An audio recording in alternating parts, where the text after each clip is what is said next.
has given us in the New Testament. Number one, it's true that the desire to please God and express our love to him is very important for obeying him. Jesus says, if you love me, you will keep my commandments. All right? So desiring to please God, is that a good motive for obedience?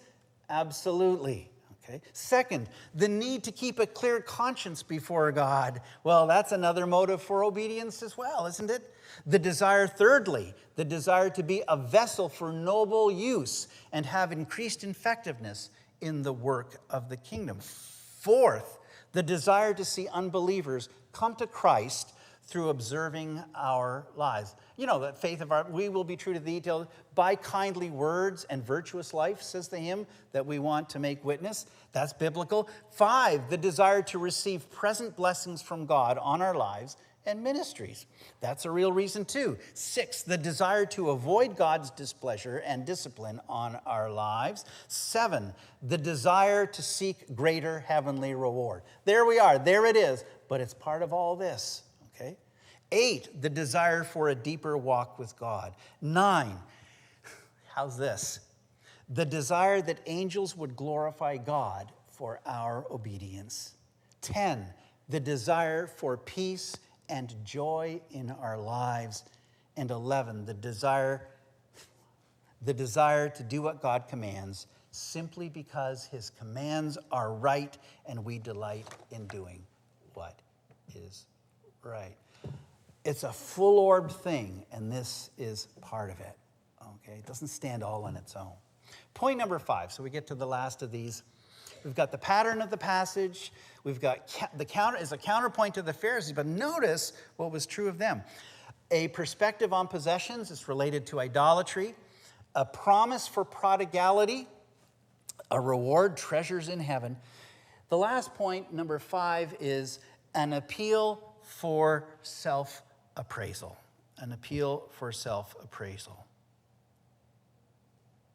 Do earthly treasures of money, security, approval, comfort, pleasure, do they have a hold on your heart?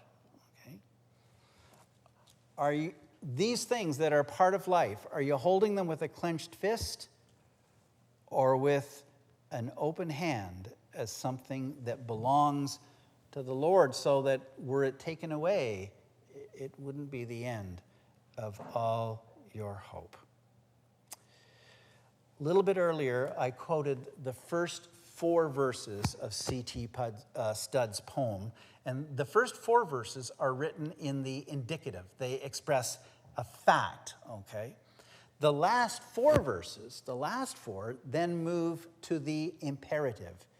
They become indeed a prayer of supplication. This is the reality. Only what's done for Christ will. Therefore, this is what I pray for myself. When this bright world would tempt me sore, when Satan would a victory score, when self would seek to have its way, then help me, Lord, with joy to say, only one life, 'twill soon be past. Only what's done for Christ will last. Give me, Father, a purpose deep, in joy or sorrow, thy word to keep, faithful and true, whate'er the strife, pleasing thee in my daily life. Only one life, 'twill soon be past. Only what's done for Christ will last. Oh, let my love with fervor burn, and from the world now let me turn, living for thee and thee alone, bringing thee pleasure on thy throne. Only one life will soon be past. Only what's done for Christ will last. And then this, only one life, yes, only one. Now let me say, thy will be done.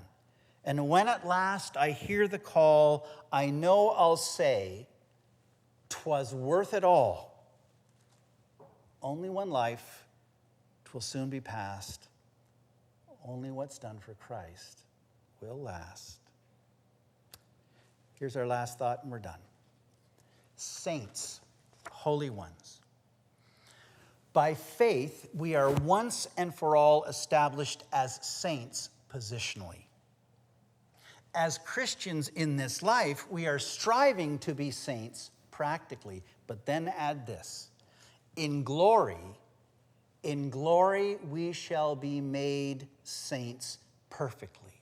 That is actually, totally, completely pure in heart.